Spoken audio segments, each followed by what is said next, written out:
I think everybody here now who's we expecting. So you don't change the last minute.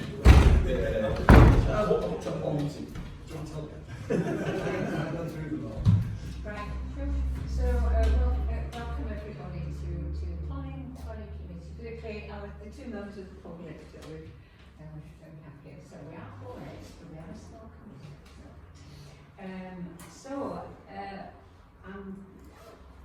I will later move item 43, which is the NDP, up the agenda. But at the moment we'll start with the open session on planning. So, Yeah, sure. Floor Shall I go first? Yep. Yeah, my name is Sim Walsh. I mean, most of the people have already come across me already. One thing that I've just noticed, or I've been noticing quite a while, is, and what prompted me even more than that was the neighbourhood plan. On page 40, it's 41 or something like that, is where it starts off with conservation areas. Now, there are so many conservation areas where people are living, and they haven't even got a clue that they're in a conservation area.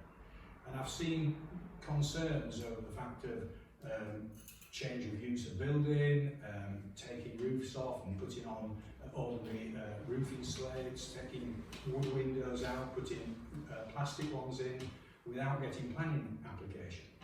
Now, I know that Mary said that when it comes to a planning application, meeting everything, you all know which the conservation areas are, and so does Kirklees.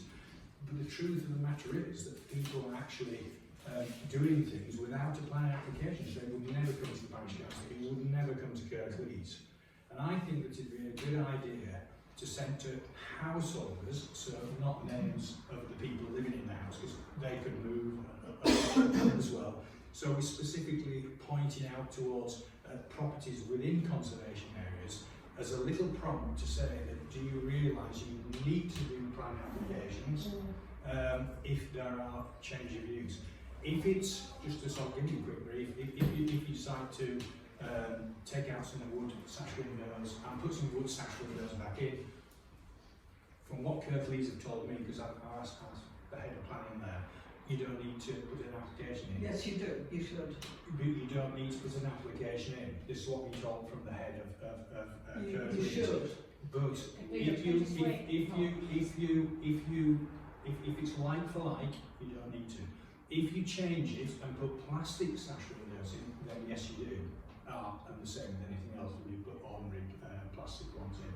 But I think it's important because I've been coming across people and they don't even know, they've lived there for years and don't even know around our valley that they're actually in a conservation area. So they're going ahead and thinking, I don't need planning because I'm not a listed building.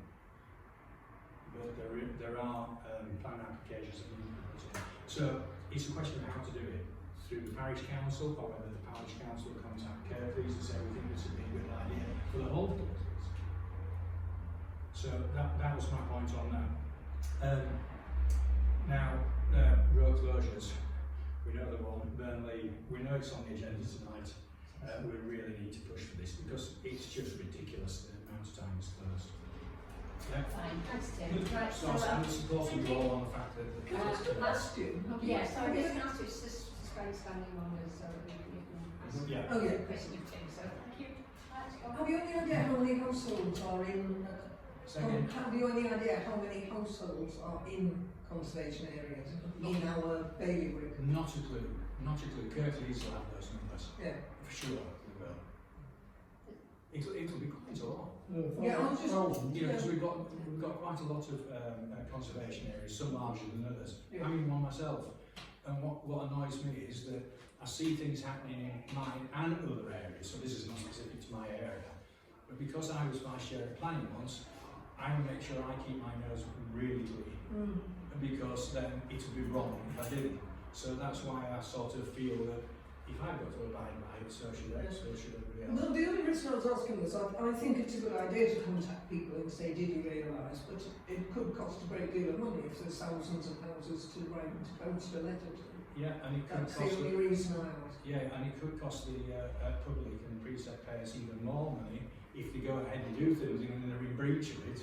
I think it would be a good thing. I mean, we've done the neighbourhood plan, and and the neighbourhood plan specifically says about conservation areas and lots of other things as well. And you know, we obviously, the public obviously have a passion, whether they're parish councillors or non-parish councillors, towards the neighbourhood plan. We need to go to the next stage. Anybody? Well, we've got a mind to do later. No, I was going to say, I think that some people will act dumb and say that I didn't realise we're in a conservation area, but I think a lot of them won't know. You kind of do know if you are. You kind of, well, I suppose before coming to parish council, I didn't roughly know where they are, but there must be certain postcodes which are in conservation areas and which aren't. But to be honest, I didn't realise that if you were replacing windows in a conservation area, that you need to have planning permission for it. Even if it's not listed. I thought it was only for listed buildings. That's what I normally see planning permission for.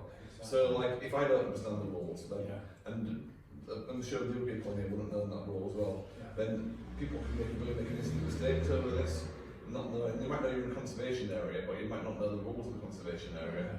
So and it's different from a listed building, I think. People know if they live in a listed building. Yeah, but some of them still think about it all, and they don't know that if you're replacing the windows with plastic ones. Well, I have to put my hand up. When I lived in Unswaite, I replaced my windows. I lived in a weaver's cottage, and I replaced my windows. I did replace them with wooden ones, but they were double glazed, but they were quite travelling.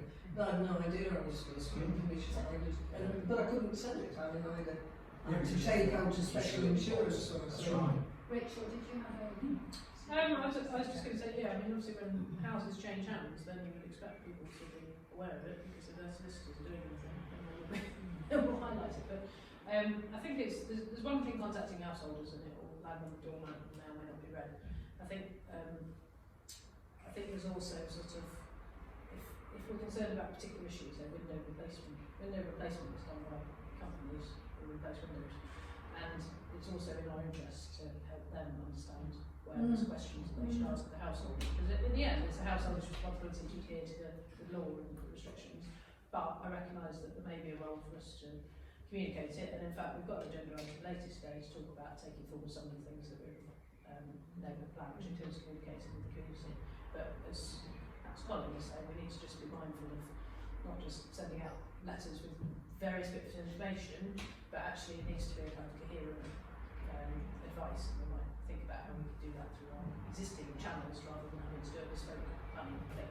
But I think it's a good point. Yeah, I mean, it's good that we've done the neighbourhood plan, you know, I mean, went through it myself with it, but and it's sort of like, thinking, all this time and money spent, yet people are just going and doing whatever they want, you know, whether it's, even to list the buildings, I know the list of building which has got change of use, and it hasn't put in for change of use, and it works on it without line application. And that's in the conservation area.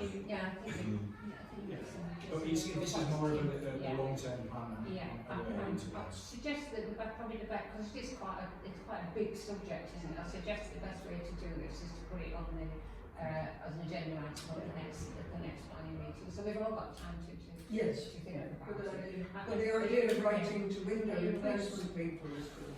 I'm just going, Rachel, Excuse me. I'm just going exactly the I didn't know how much is left in. So are we happy with that? Just quick one on the window replacement. Some will come along, the professional more expensive ones will come along and say, yeah, that's fine, you're in a conservation area, you know you need to. And others will say, you don't have to bother, because well, that's why we need to That's why we contact. need it. It's an education matter and not just householders. But I think it's about everything, it's not just windows, it's No. everything and everything. No, right. Thanks very much, Tim. That's great. Right, okay, so back onto the agenda, which is item 3, which is recording. This meeting Is the other lady? Yes, I've got to is say. later. Yeah, sorry. Sorry, no, I'll say that. So that's, just to be clear, that's, I'm going to bring item 43, forward. I just point to it, isn't it? Yeah, just point to. I'm going to bring that up to the agenda as we got to the minutes. I'm not going to hear it because I know what's on the agenda, I've gone through it anyway, I've already mentioned about road closure. So, I are you bringing that forward? No, No, it's not that been one. a vote. So, Sorry. so Are actually, you going to go on? I think so, yeah. Well, glad you made it then. You mentioned So I think Councillor Wilson's Yeah. been doing a lot of work and he's been pestering the police a lot about it. Yeah. Do you know that, Andy? I do, I've been on Andy for a lot of my life. Yeah. I mean, I was speaking to him tonight, he can't come because he's Yeah. really poorly. Yeah, he's put a lot of work into what we've been doing with it all and that. And I was going to say, if you want to liaise with Andy, it might be quite useful for you with that. Well, I let Andy know, and Andy Yeah. got back to me and said, I think it's a really good point, but he says I can't come along to it. Yeah, So I okay. said, well, I'll go then. Yeah, thanks Tim. Yeah. Thank you. Thanks very much. Nice meeting you all again. Okay, so this meeting is being recorded. Does anybody wish to make a recording in addition to the one that Rich is doing? No, thank you. Right, accept apologies for absence. So we've got, it's the reasons for the apologies. So we accept the reasons for the apologies from Andy Wilson and Paul Dixon. Yeah. Think so. Thank you. Okay. I haven't seen them to be honest, but yeah, I trust them. Right, and then item 35, members and officers' personal and disclosable pecuniary interest in items on the agenda. Does any member have an interest? I've got number 11 on the list. This is our next door neighbour, so it's just personal interest. It's Hobley House.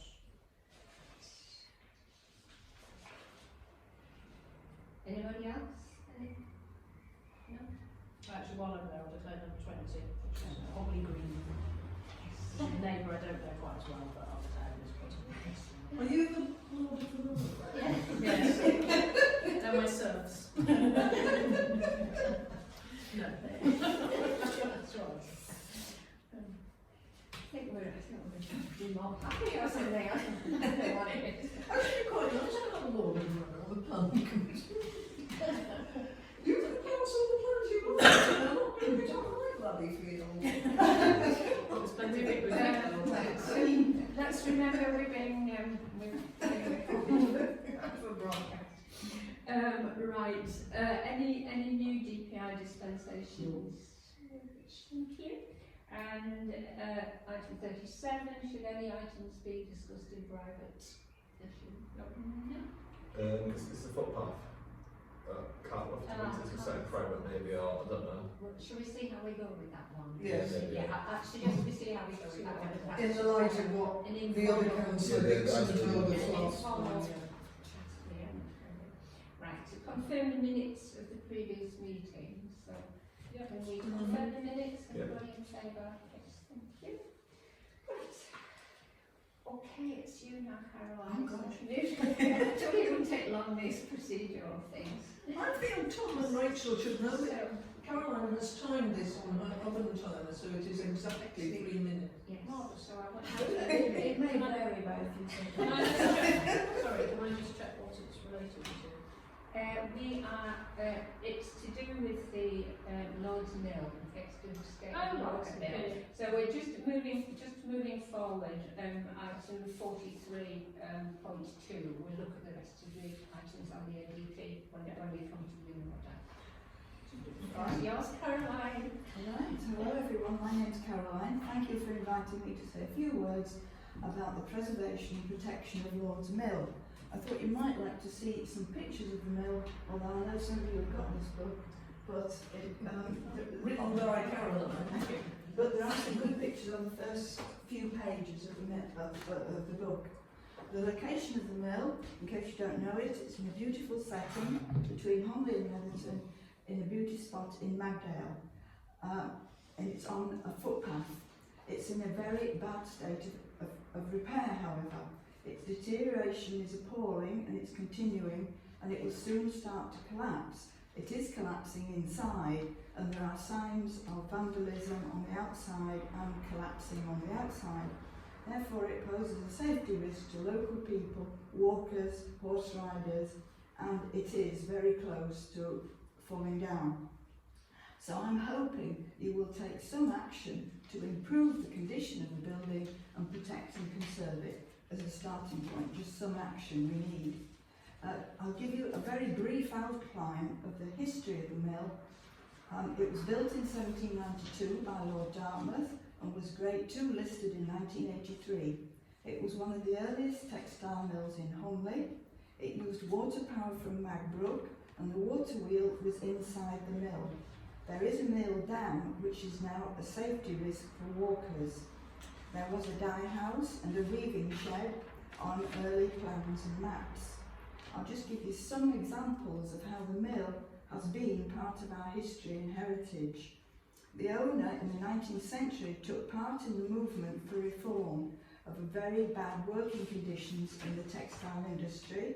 Workers campaigned for political and social reform in the 19th century, and workers raised money to help soldiers fighting in the Crimean War. So the mill has a strong history and heritage interest in the Home Valley. Another point is its listed building status. I looked on the Historic England website under urgent works to listed buildings and got some interesting facts, and I'll quote from that site.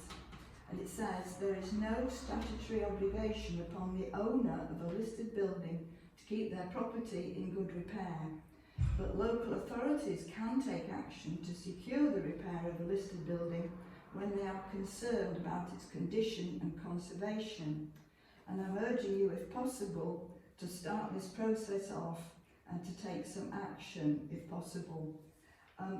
Authorities can issue an urgent works notice which can be served on the owner if works are urgently necessary. If the owner declines or is unresponsive, the law does allow local authorities to execute any works which are necessary for the preservation of any listed building. I did speak to the owner on the phone in 2012. He was a developer from the Colne Valley who had approached Kirklees Planning Department aiming to convert the mill to apartments. Clearly, no progress has been made. The mill is now in a derelict condition and unsafe, but it has the potential to be maintained and restored and improved and made safe to make it an attractive, safe building and an asset to the environment of the Home Valley. Thank you. Thank you, Caroline. That probably was 3 minutes. Thank you. Well done. Right. Does anybody, perhaps before I ask if you've got any questions, Andy has sent me quite a lot of information this afternoon, his view is it clear this is really important. This is really important building. Yes. And that we do need to take some. Yes. We do need to take some action. Right. Sorry. Any questions? Comments?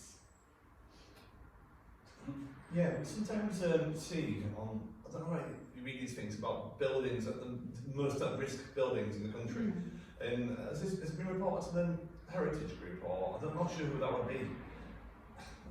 Do you know what I mean? You see like sometimes the most at-risk buildings in the country of like, they've been left in terrible states. You try to report that, I think it would be English Heritage or who you'd report it to, but it's a shame because it does look like a really nice old building, and it just looks to be in poor condition. And there's not many mills left around in the Home Valley anymore, and it's part of our history and heritage. When they are done up well, they can be really good. Like there's somewhere near where I live at Wildspur Mills, off Sheffield Road, just coming out of New Mill towards Jackson Bridge. Really nice, beautiful conversion of the mills, all really old buildings, and done properly. And if done properly, this could be, it would be really nice to made it into some apartments, but it doesn't look like the people who own the mill are anything to do with that, so. Well, I don't know who the owner is now. Yeah. I've got basically a couple of questions. One is, English Heritage are aware of it. There's a link on the main page that Rich has put in.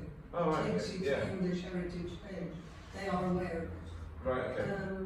But my question is, what can we do?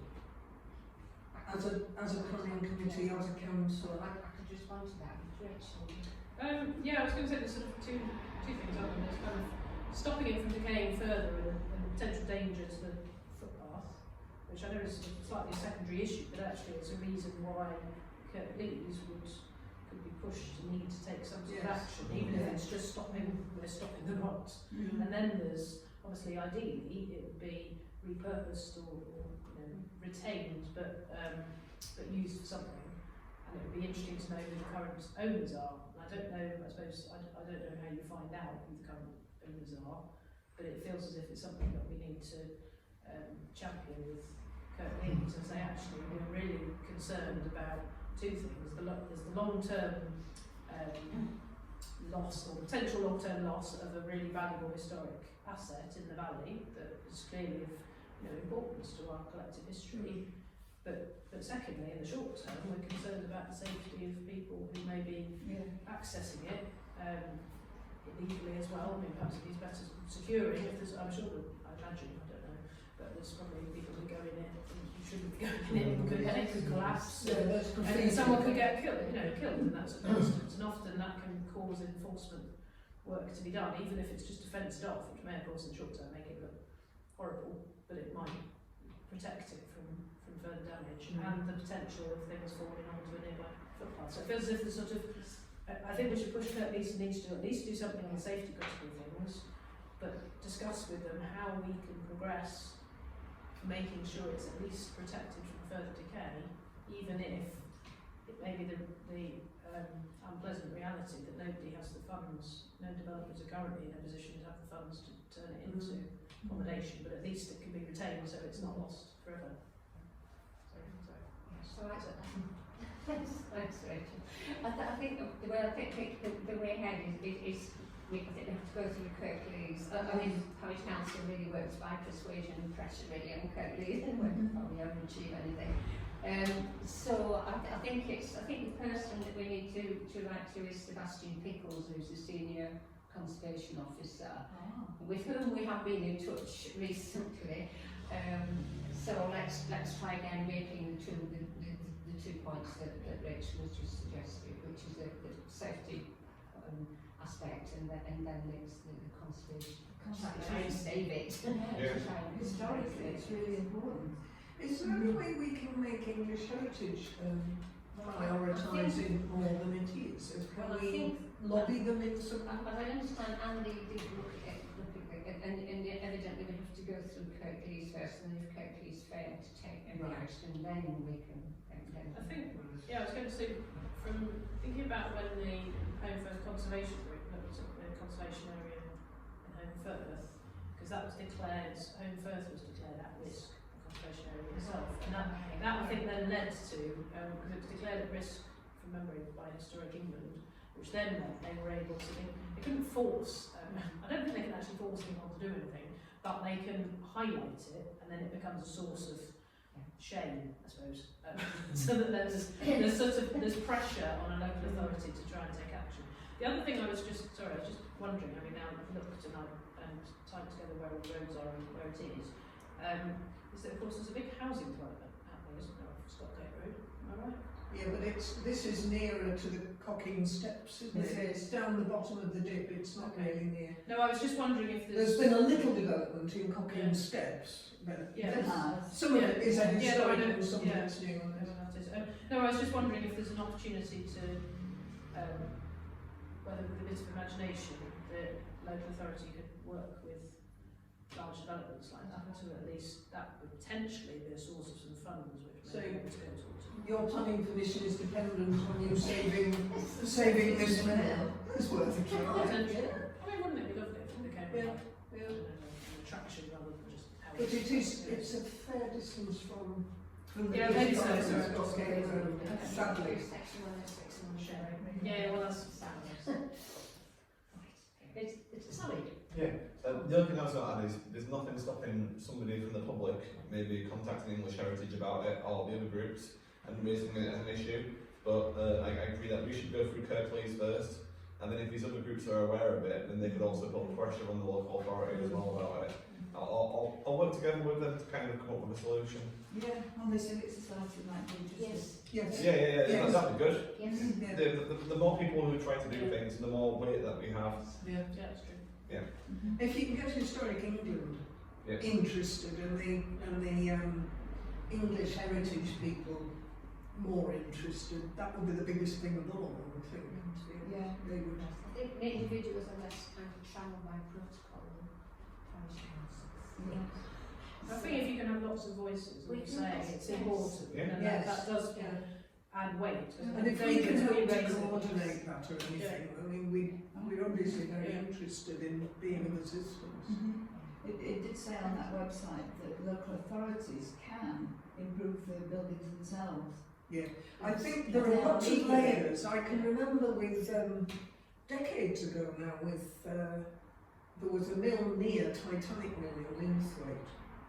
And, you know, they can try and, you know, they try and impose stuff and they have to leave X amount of time and then, you know, another half of it has to fall down and then they can do compulsory works and they can eventually do a compulsory purchase order, but by then it's usually more or less fallen down, you know, so they have the ability, but they have to do it in stages and it takes a long time. And they need the money. And they're not overburdened with money. No. Thank you, thanks very much, thanks for coming, Caroline. So you're welcome to Well, in the stay. short term though, I think to follow, in the short term, I think we should get on to Kirklees about the safety aspect. Yeah, definitely. Well, I think we've already, Yeah. so just make sure we have agreed, is to get on to, write to Sebastian Pickles. Would it be Kirklees Highways as well, the footpaths from the integrate? Yeah, I think it's environmental health and safety. It's, the Sebastian Pickles for the long term And the highways, I think. and highways and environment and The health and footpaths. safety and all those people. Well, for sure. is it rights of way even? I'm not sure. We public rights of way. wouldn't Yeah, we? public rights of So, way, yeah. So Yeah. public rights of way and the senior conservation officer making a point about safety and Yeah. about the preservation of the. Yeah, but we wouldn't want them just to make it safe and board it up and then forget No. about it though. No, But they might. No. That you be That aware would be sad. that is a possibility in the next 5 years, I would think. Well, the mill may not last that long. No, I know. And it's a historic mill, as you can see. It's Yeah. one of the oldest in the area. And it's got a fantastic history, so it could be just made reasonable. So it would be a shame if we just boarded it up and left it, when the local authority is empowered to improve it themselves. Well, we will lobby for that. You push, I'm sure. But Yeah. I would say, don't hold your breath, Caroline. to be honest. Yes.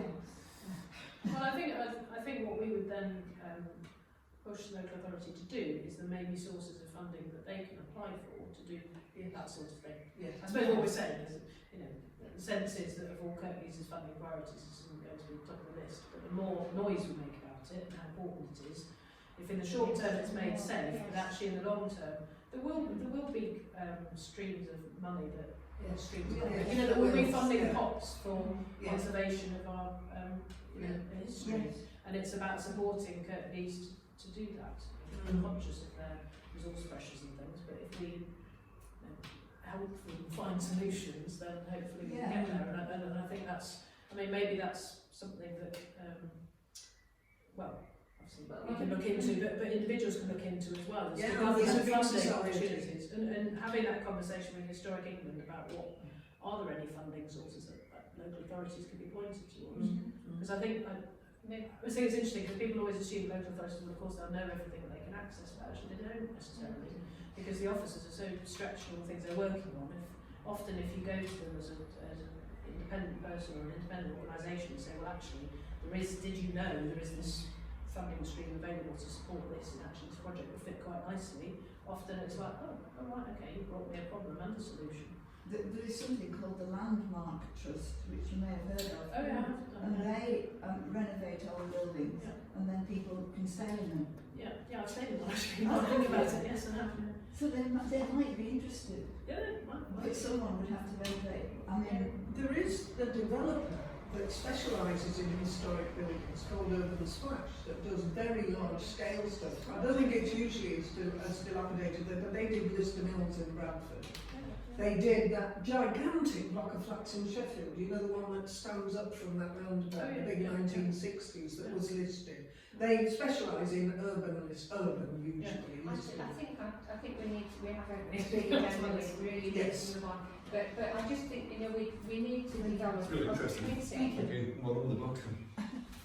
We need to develop a good relationship with Sebastian Pickles, so you know, to start a dialogue. Yeah. Really. So thanks very much, Carl. You're welcome to stay. well, I'll I'll just. But don't feel you have We to. don't really have to, and you can slip out at any time. Thank you for listening. Yeah, thank you for coming. Thank you for coming. Thank you for coming and getting that issue. Right, back to the agenda. So, the elected vice chair of the committee, I propose that we elect Tom Dixon. Happy to do that, Tom? Yeah, fine. Yeah. good. Thank you. All in favour? Okay, we're elected Tom as vice chair. Thank you. Right. Completed please planning applications list. Can we note the list updated with our views at the last Noted. meeting? Noted. Thank you. Right, here we go. New planning applications. Of which there are not many as sometimes. Right. All of them are in Oldfield Road in Hockley. Let's start with number one. Parksview, sorry, Parksview. Yeah, my comments, I thought support, I mean, it's an unremarkable extension to a bungalow. I thought this was fine as well. Yeah. Yes, okay, Yeah. happy support. Support, thank you, in favour, thank you. Right, the next one maybe a little more problematic. It is, but Yeah. they've gone to an enormous amount of trouble. I mean, they want to demolish some modern buildings, which are farm buildings, and change their use. What on earth is going on there? They want to demolish some modern farm buildings and create 4, sadly, rather large houses. And they want to make changes to one of the buildings which is listed. But they seem to have gone to a lot of, they've already done a bat survey, and the ecology unit seems to be quite happy with them. They wanted it more than on the bat survey. And environmental health want some more examination of possible contamination, but they seem otherwise. They seem to be, in House 1, which is the listed one, they seem to be retaining a lot of the features, or aiming to retain a lot of the features, inside as well as out. And it looks sympathetic. So, I mean, it's a shame they're all large houses, but in the end, I think I probably support it. Andy had a look at this one, so I just, he thought it was a tasteful renovation of the overlay family, cast iron down pipes, but too much glass in the new build, he thought. And there was no, apart from the passage about the paddock becoming more biodiverse, there's no climate mitigation step in it. Actually, there was one thing. There are some. There was one thing I did note that we might raise attention to. They seem to have 9 parking spaces planned for 16 or more bedrooms. That 9 would include visitors. Just going from what Tim was saying earlier, all part of Oldfield's is a conservation area, isn't it? I take it this is out of it, so it doesn't say it's a conservation area. But it does mention here that it's the next item on the agenda is the list of building content for this as well. So if there is a lot of glass and the buildings are too modern looking, then the list of building officers wouldn't. No, there isn't a lot of glass in the listed one. There are 3 new houses and 1 change. And the change doesn't have a lot of glass, it's the new houses that have. But if there's new modern looking buildings in proximity to the listed building. They're not that long. I didn't think there was too much glass. Okay, fair enough. It's about opinion, isn't it, sometimes? But the listed building officer, if they did think there was too much, for what Andy's thinking, they would reject it based on that, because it should be sympathetic towards the buildings around it. So you would say that they are in keeping as well? I think they're quite sympathetic. I think they look. I'm happy to go as the ward councillors. I think with the parking spaces though, because it's a little lane and shared parking spaces, and if there really are only 9, and I might be misreading the plan, but if there really are only 9, it's probably not sufficient for 4 bedroom houses and its visitors. Did you have a view, Rachel? I thought generally it looked quite nice. Yeah. beneficial. I mean, there is paddock space Happy to support if they need to create more parking, Let's, there is space in which to do it. They'd have to lose a bit of paddock. shall we go for support, we'll check the Yeah. parking, parking is sufficient. I thought it was very thoughtfully. And also, do you want to add with a stronger statement on climate mitigation? Yes. Yeah.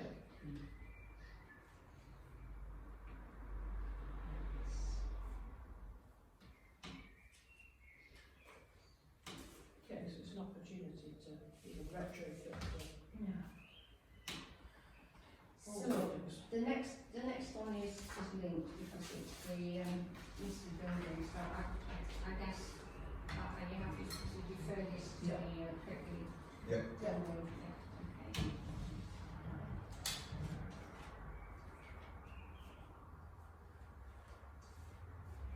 And then we've got Redcroft. Oh, sorry. Be interesting, so number 4, so I need, Yeah, well, so this one was one that had several messages of support. So I was amazed how many, Thanks, Caroline. Thank you. a lot of the applications this time had supportive comments, which was good, so happy. I can't remember this one. The last one had 2 neighbour things saying I'm very, and one of them was an architect. Maybe you'd expect an architect. Yeah, true. I thought it was okay to be honest, but I must confess I didn't look at it in detail that long. So I'm quite happy to be convinced. Otherwise, I mean, it's got a complicated planning history, this one, hasn't it? There was a previous, there has been a previous application. Are my concerns about the garden, about the garden room? Just,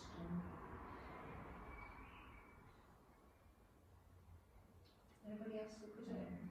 Sorry, I don't take this one. I'm just going to. Do you? Sorry, I did this very early this morning. So I can't really remember it, which is a bit wrong. So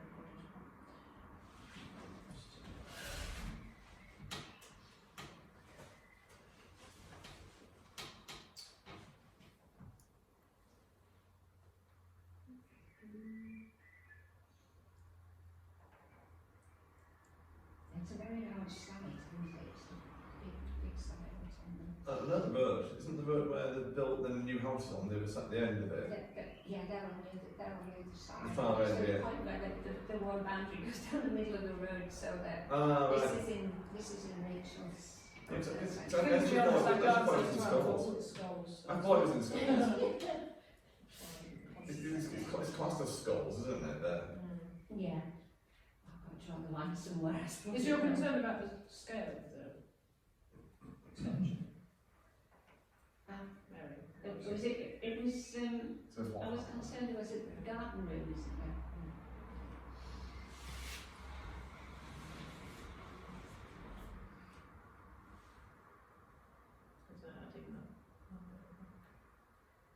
I think no. I mean, I don't really have any very strong feelings about it, so happy to. I mean, when I looked at it so earlier, now look at this again, it was kind of, I didn't really have any reason to particularly object to it. So Let's go. my inclination was to support in that instance, because there was nothing that jumped out that made me think, Well, well, keep the but I neighbours, don't know the location really well. So. it'll keep the neighbours happy, positive neighbours. They said that they've been informed at every stage in their Yeah. Okay, right, the next one, what should we call them, I saw, house farm,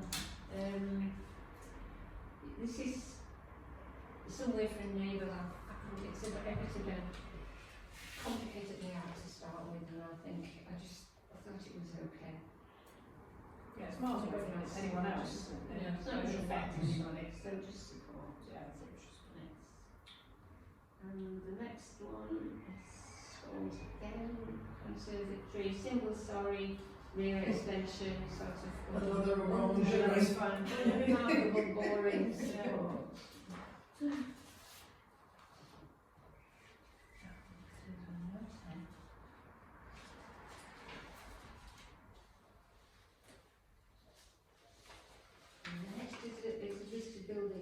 at the. Yeah, I mean, although it is listed building, we could support it. I mean, it looks fine to me. Again, it's big houses, but if you get very small developers, they're going to try to do big houses, aren't they? Because they need to more than large developers do. I think we just leave it to listed buildings, actually. Just Yeah. to defer to the, refer to the building. I don't think it's going to be unrecognisable. Yeah. Right, the next one, in the green belt, comment from Andy, and this is patch, was that he would wish to propose this. The issue is it's an isolated building, he's concerned about the foul drainage. In fact, he thinks there's no water supply, the road network is poor, there's no climate mitigation statement, and overall he thinks it's inappropriate development in the green belt. The Kirklees Environmental Health raised several conditions. The building was just built in 2003. It's a very modern building. Did anybody have any? So Andy's view is to oppose it. It sounds like one of those where, let's build a barn and leave it there for 20 years and then decide, let's change it into a house. Yeah. But you can't really do much for planning consideration when they want to put an agricultural building. I think we should support agriculture, shouldn't we? Yes. But you would have thought there might be a covenant put in place on it so that it remains an agricultural building. It's not turned into. I think Andy's listed a lot of reasons there. Yeah. Should we just go with what Andy said? I'm happy to. So yeah, I Did mean, you it was read only, the version? yeah, I did look at it. And yeah, given it was brand new, obviously, it was 20 years ago now, but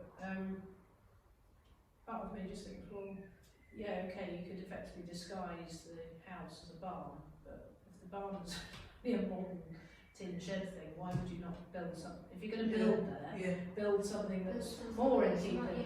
It's nice and make Yes. stone, because otherwise it's almost like having a shell. Wouldn't want to live in that, wouldn't want to. Yeah, because I just think it would be, I'm not convinced it would make a particularly habitable environment. And You'd just end up- preserving a barn simply because it's always been a barn is a bit pointless. I mean, if it's there's no longer a need for if it's a an barn. old-fashioned barn, that's different, but if Yeah. it's just a modern tin shed, which is effectively what it is, and then they're saying they're not making structural changes, but you feel like you should have to, because otherwise it's like a Trojan horse almost, isn't it? So I think sort of on the principle of, no, it was an agricultural shed, and to turn it into a separate dwelling is not appropriate development of green belt. Okay, Yeah. do we go to oppose inappropriate development in the green belt? Yeah, and the other comments that Andy made as well about the climate mitigation and various other things. Is that okay, Rich? Can you get those from you? Thank you. The next one was Andy again, potential field avenue, and he, it's one of these unremarkable ones you want to support it, and I think it's. Yeah, that's fine. Yeah, support.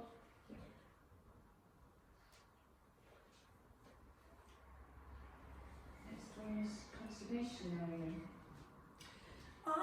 Demolition of barracks, difficult lawfulness, this one. I thought it looked fine. I mean, I would support it, to be honest. In Oldfield again, as I say, we're not going to recognise Oldfield in 5 years. Mind you, it's not especially beautiful at the moment. Someone's obviously been touting for business as an architect. Someone touting for business as an architect. Yeah. It's interesting how the same firms come up time and time again, isn't it? You start to recognise the style of their Yes. drawings. Right. Support without support. Number 10. Subject to the conservation officer. So this one is in the conservation area. Last time it wasn't, this time it is. So. Yeah, thanks. And the other thing about it is it's a one-bedroom dwelling. It's, you know, Yeah. we want little houses.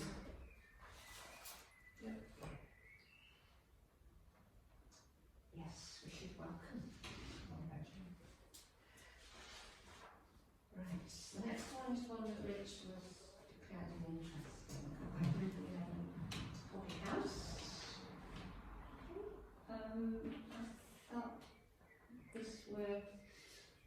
Andy commented again, you're happy with the front elevation, is not, it thinks there are too many windows in the back. It's obviously got to see with that. What's it about being in the dark? I thought it was okay. Yeah, it's a bit of a random one, isn't it? New window openings, that's a bit of a new one for me. Unless it's in the conservation area, where it doesn't say it, it's a bit of a new one for me. I think normally with windows, as long as it's not overlooking, that shouldn't be a problem. So I just say, subject to it not being overlooking, it's alright, isn't it?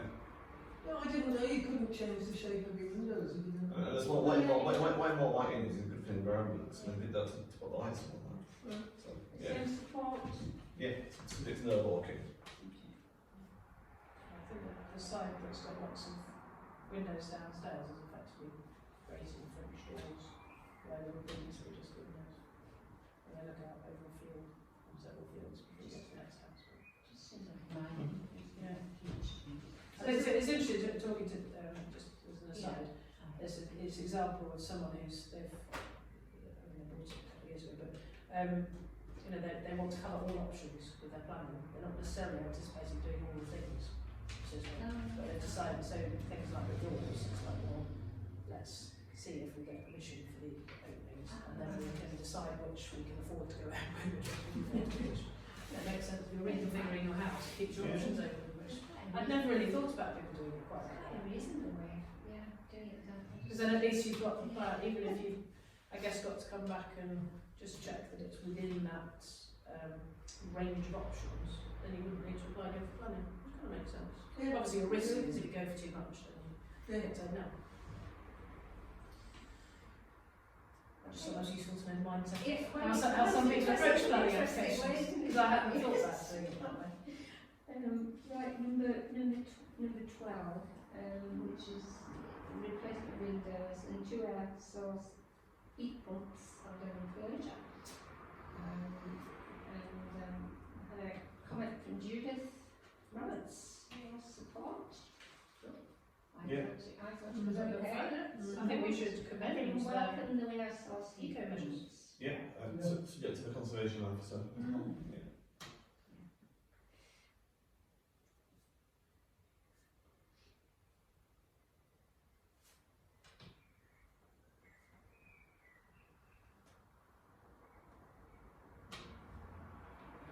I mean, I'm surprised that any new buildings are going ahead without, the gas boilers, but they are.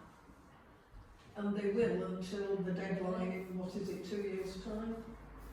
All of those huge, big developments we've got in Netherton and Harmony, they're all gas boilers. There aren't many good options yet. Yeah. No. Because we It is- replaced I've been looking because my boiler is on the end and I thought, well, they can't afford to go to. It's still a big jump to. I mean, like the distance between about 3,000 and 10,000 plus the cost of installation and, you know, it's massive to change. Everybody's got a space. Okay, let's move on to the children's home, which is putting an extension for a sprinkler system. Pat, Sorry, where? very short. Magdalen House. Number 13, Magdale House. In Netherton. Yes. I didn't look, sorry, I didn't look at it, I didn't notice it was on. Well, I do have that correctly. I thought it looked fine. Yes, I It's funny because do. one of the comments was about the horrible security fencing, wasn't it? And I thought, well, that's not actually what this application's. That's what this application's about. I didn't know it was a Yeah. security fencing. There were 2 negative neighbours, but I think they don't want problematic They children. probably don't want the children. No. These aren't going to be nice middle class, I well, was actually quite surprised, I mean, slightly impressed that Kirklees were taking on a listed building to do. Was it listed? Yeah, it was listed, wasn't it? That doesn't say listed on there, does it? I think it is. Well, it was I think they said it was grade 2 listed somewhere. Anyway, maybe I dreamt that. Because I thought, wow, that's expensive. That's Make a sure lot we of done it silly- properly. yes, maybe it would be not the wisest use of Yeah, good public money. location, but challenge, more challenging. We've had it, it's it's come before us before for the Yes. major changes. I For think the change in the use, I think. fence. Yeah. It was a different job, maybe it's got several Oh, I jobs. think, but I think There's they've one just, in the mill, wasn't there? they've just decided that they need, there was that one, but I think we've had this one as well. But I think they've just realised that they need this housing for the sprinkler, for the, Yeah, Yeah, for the that's sprinkler fine. system. It's fine, Yeah. support, okay. Yeah. Right, number 14, outline application. Surely Andy has. Andy Mm. wants to support it. Subject to the mitigation, the climate mitigation statement. Are we happy to support it? Mm. Yeah. It isn't Homley West. Yeah, I was just thinking, Was was it it all? No, I spent ages trying to find it. I didn't If think I had it one of was. them would be Andy. It So would be Hinchcliffe Mill. it would be either Upper Thorn or it would be at Upper Holwell. So I couldn't just quite locate it there. So support, yeah. Yeah. Just a But big guy. requesting a climate mitigation statement. It's a shame there's a lot of money out.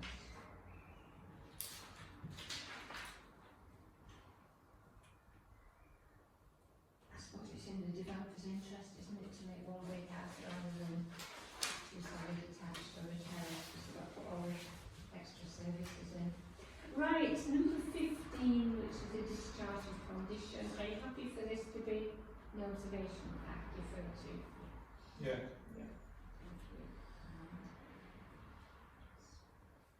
Right, this next one, then, 16 is the same, it's the and same- 16 is exactly the same as 26. The same as 26, They're 26 duplicate. duplicates, yeah. Okay, variation of condition. Okay, anything, just do you I want think to it's- refer to case? I mean, they want to use aluminium, not wood, for the windows. Yes, And it's- refer it to officer Yeah. friendly, because they put in some plans of the windows which utterly confused me. Oh, yes, they will. Well, they seem to be showing how, I don't know, it looked like the internal workings of a sash window mechanism or Oh, something. it didn't it? It was Yeah, I couldn't fathom what on earth I was looking at. I have no objection to aluminium windows. What are we doing with this one, and are we Just leave it to. just leave it to get made? Yeah. Yeah. And then 17, I wanted to support. I mean, it's Kirklees Schools services applying for it, and it's in, you know, Yeah. there doesn't seem to be any possible I think it's a Well, funny Rich, objection. Rich and I went there recently, and it's absolutely true. You've got to go right and then the steps, haven't you? I think it's fabulous idea, it's a much better use of that space. Yeah. So definitely support number 17. Keep the kids dry as well. Okay, and number 18, Andy wants to support this. I was happy with that anyway. Yeah, that would be fine. Yep. 18 support. Another conservatory bite to the dust. Definitely. They're It's not, going- it's not an orange. It's like a bombing around here when it comes to it. It's like there's smart missiles coming to get the conservatories. Skips. So number 19, Old Bridge Hotel. Yeah, they're just replacing all the Yeah. lights, sorry, not the lights, the signs with, I think Very tasteful ones, to be honest, which are nice. More tasteful Yeah, than yeah. existing. So or- they're externally illuminated now, I take it. That's what we always say, isn't it? It's not so been, that- there must be Yeah. a sign policy, but is there a sign policy within the neighbourhood plan? Some, yeah. Yeah. Yeah. So- Actually, yeah. Yeah, it's fine, they're basically replacing the ones they had before, so they've got red ones and yellow writing, and they're putting on sort of, what colour is it, grey, dark grey. is it, with, Yeah. No, I see. the colour on the wording kind of fades, or it depends which way you look at it, fades from one end to the other, that's more intense. But they're not having neon flashing lights. No, It's tasteful. They're right in the middle of the most commercial bit of the town anyway as well, aren't they? No, they're quite discreet, I thought they were. Yeah, I was expecting something on site, and it looked very nice. Right, that's simply support then. So number 20, taking pre-application advice. Rachel, this is one that you Yeah. wrote it. Right. Right. This is a strange. It's a strange one, isn't it? This is the pod, the next to the garden pod, which is quite a long way from the building. So to take pre-application advice, so they need full planning permission because the site's now it's outside the domestic curtilage, so that's why we've gone. The Andy, I had an observation which was, well, he was concerned that the plans weren't very good, the plans were not very detailed. I didn't think there was much detail either. Basically it's a shed.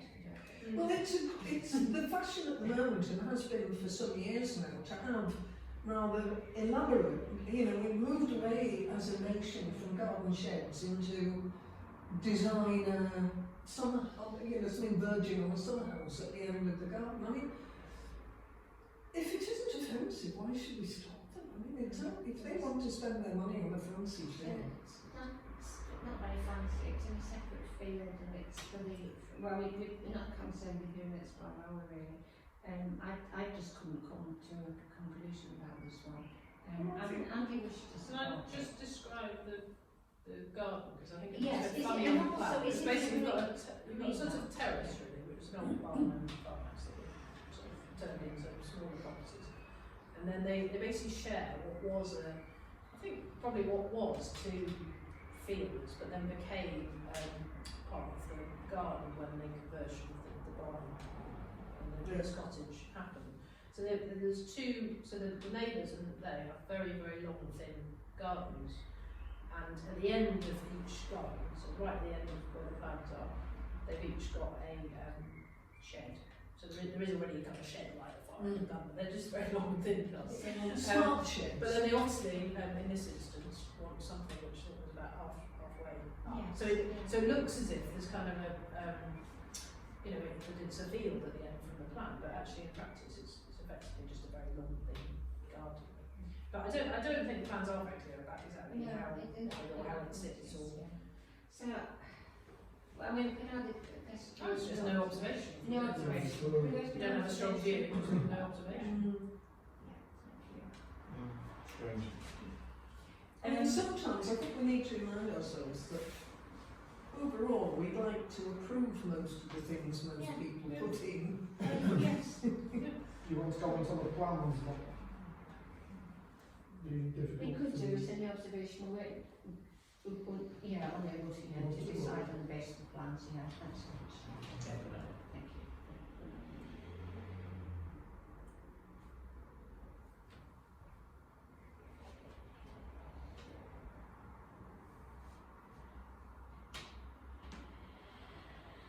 The next one. Judy's didn't comment No, she on didn't this. comment on She it. didn't comment on this one for some reason. She didn't comment on this one for some reason. She probably just missed it. I couldn't see any problem with it. I think that's fine. This one, just support. Yeah. Thanks. The next one is discharge of conditions, so I think we go for our, although Judy said support, I just think we go Yeah. for the It's first one. It's Aldi.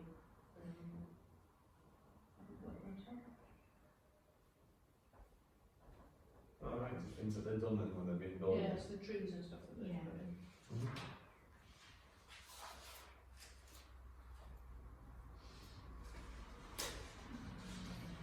So the next one is extended opening hours, which of the northern building at Devour. So at the moment, the northern building it's 9. The current opening hours are 9 AM to 8, so they want to extend it to 11:30. Andy was in support of this. Yeah, And the neighbour supported comment for a neighbour. I think we should support them. Does this mean they're looking at doing events like weddings and things like that there? Or? I suppose, yeah, it could be, yes. I mean, It's good for local employment, isn't it? It's definitely better than being empty. But Develop the business, I mean, you know. yeah, I mean, they've all had a terrible. The whole hospitality sector has had such a tough time, and shouldn't it? Well, it's not really for us to really. And most people, Come on. it's very young, isn't it, for finishing? Yeah, I think it's like Coca-Cola's are probably given a temporary like contract for a couple of years and see how it goes. If loads of residents are kicking off, they'll soon take it off. Right, this next one is Rachel. It took me ages to go through this, and then I realised there was another application. Oh, there's two, going yeah. on from number 4. Well, it's, I don't know if they're, I meant to look if they're owned by the same people, but it's No, almost they're like, owned by different people, it's the same. We've just decided to do the same thing. Yeah, I think that's really Which is great, good. so they're both, so we can maybe talk about 24 and So this is 28 at the same So time. this is number Right. 3, Arundel Clark. So Yeah, it's four- just a block up, just whack at the bottom, but it's fine. And the next one neighbours are doing the same. Maybe they get a cut price deal for 2 the price of one. Yeah. Good for them if they're. It's a really good idea because they're not going to argue about it, are they? Oh, you want, you have an extra meter, we'll have an extra meter. Yes, I will. So we're supporting that, so which means that we're also supporting number 28, which is the number 4. Yep. Yeah. I thought that was good. Right, then certificate of lawfulness.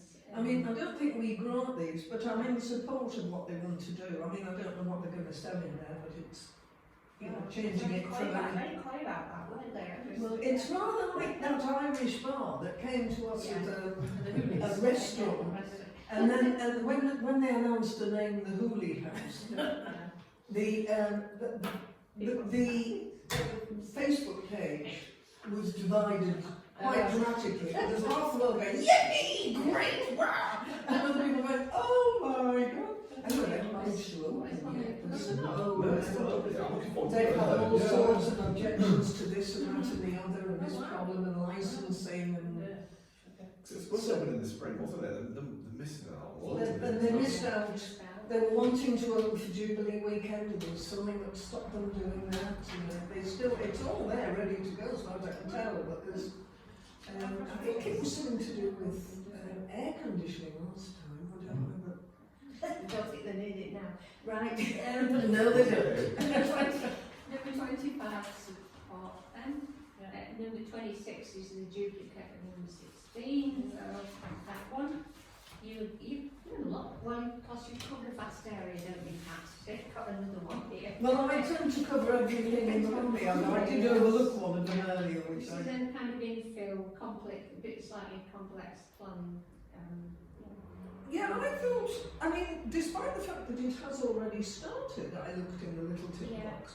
I don't honestly see why not. I mean, I don't support it. I think that's fine. They'd obviously got the size of the plot wrong, haven't they? They've had to go for a complete Yeah. new application. And Andy looked at this and he was happy with it, but he just raised the issue about perhaps we should, because it's new build and mitigation statement. Yep. So it should be. Yeah. I tend to forget. I think we should have that as an automatic response to every new build one we get, unless When they haven't. they've got them. You know, they made us. Yeah, well, I think we are kind of getting. Yeah. We are getting edging towards that position. 28 we've already done because it's the care we've done before. And finally, the schools one. I thought this was fine. I'm happy for anybody. Yeah, it's good. Just support. Yep. That's 29. Phew.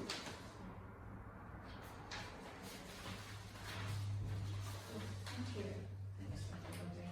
Right. Back to the agenda.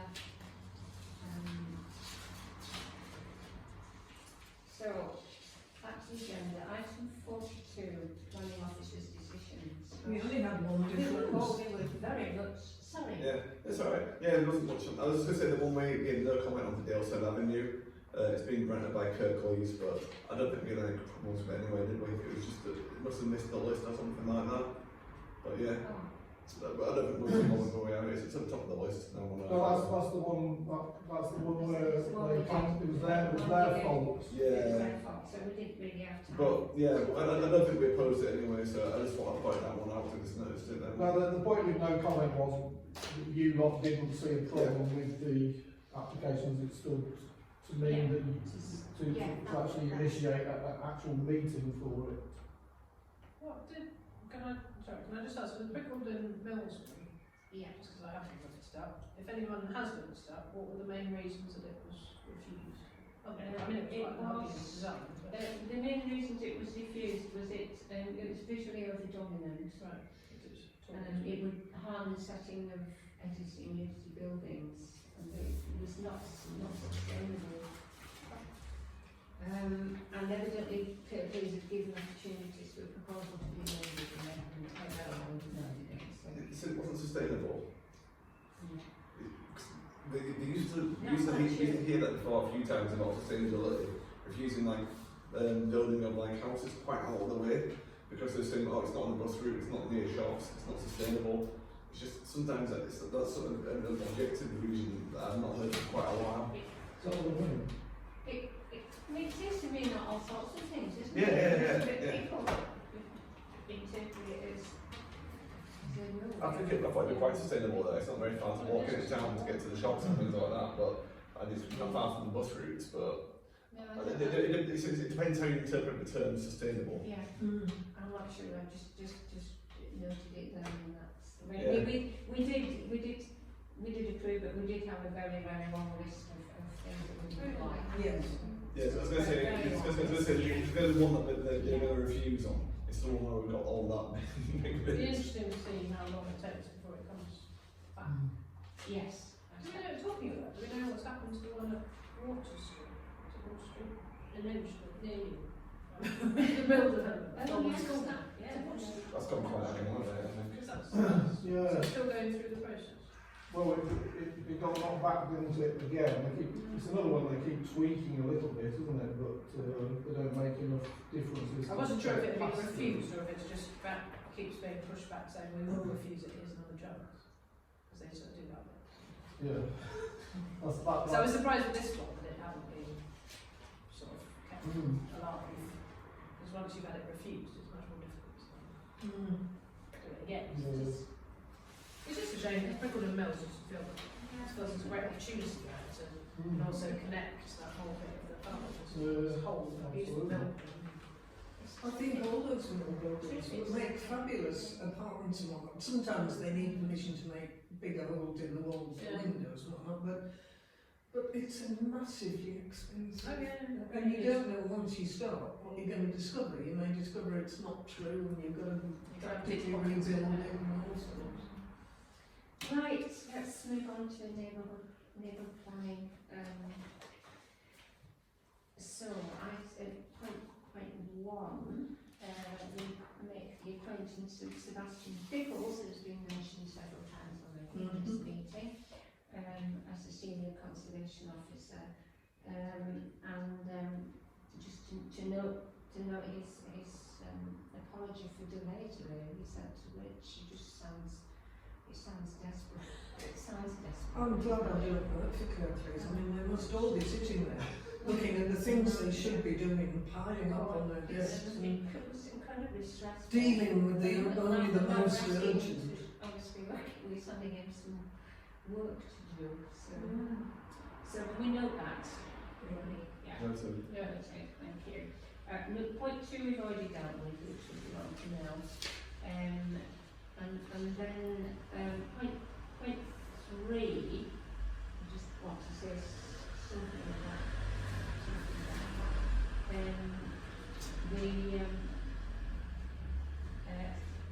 the neighbourhood development plan. I suppose it in a sense has two parts. One is the planning, which has become part of the planning framework. So that's obviously now in use and increasingly developers are quoting it as well as police council officers. But as well as that, there were 51 actions from the parish council to look at. and progress. Usually we work in partnership with somebody else, normally Kirklees Council. So just being conscious that we didn't want these to kind of slip away after all the amazing work that's been done on it. And we tried one way of attacking it, but that didn't really work, which was devolving different tasks to different committees. The committees are so busy with their own agendas. So just to make a start really, I've volunteered to go through the 51 actions and just no progress against it. There is actually quite a lot of progress when you start looking at them. I have to say I haven't got very far with this yet, as I have certainly nothing to report at this point, but I should have got somewhere by the time of the next meeting. And then we'll need to decide how we're going to pick them up, if we kind of reinstate the neighbourhood development plan group. So that's where we are with that. There's a lot of actions for a small committee to deal with. Indeed. I do think that when I first joined the parish council, the planning committee was a lot larger than it is now. I'd say there would be like, it was one to double figures from most meetings, and now there's just about 4 or 5 or 6 of us who come on. And we get through a lot of stuff, and in some ways it's better because before you talk about a plan and 4 or 5 people want to talk about something, it takes ages. We're a good group, we get through things quickly and we do some good business. But when there's quite big things we need to do, it's quite difficult for certain people to do them when we've all got other things to do as well. I think the starting point is to have some assessment of where we've got to, so I'm hoping to get that done and send out to you before the next meeting. There is, as I said, quite a bit of progress. So if I do a draft and let you know, then we can decide at the next meeting how we're going to progress from there, which actions perhaps we need to prioritise. Yep. Okay, I'm happy with that as a class of action. Right. Sorry, can I just make one comment just about what you're saying with this being a small committee? I'm actually struck by how quite a lot of our committees are quite small now, and I wonder whether there's I don't know, feels to me as if potentially there could be a bit more of a push to the fact that unless you're on a dispensation, you should sit on at least one committee. But I don't know whether it's possible. It's not in the regs, is it? Whether that's possible. I don't know. I think it's a good idea. I think it should be an expectation really, because the real work gets done in committees, doesn't it? Are there many councillors who don't sit on one committee? Yeah. Yes. I mean, there are people who Yes. who are on them and don't attend. Yeah, that's it. But even allowing for that, I think there's quite a few who don't Sit on a single They committee. sit on, obviously they're members of full council, but I just think, I only say that because it suddenly struck me from what Tom was saying. I thought when I joined the council, we did have bigger committees, but also there was certainly between service provision and finance management at the time, I think there was an expectation you went on, you had to go on one of those. Yeah, service or finance, yeah. I mean, obviously there's might be reasons why people can't come or whatever. I'm not saying There everyone's. was cask as well, weren't there? We used to say one council per ward for planning, and then the other ones like publicity and the pubs and commons, that was kind of like optional. But I think as well, we are kind of in the 4th year of the council term. Like I think in the first year, everyone's all enthusiastic, way, we're on the council wants to do this. And then one more so than they are now. So next spring, I think planning is a particular challenge because it is much more time consuming than any of the others.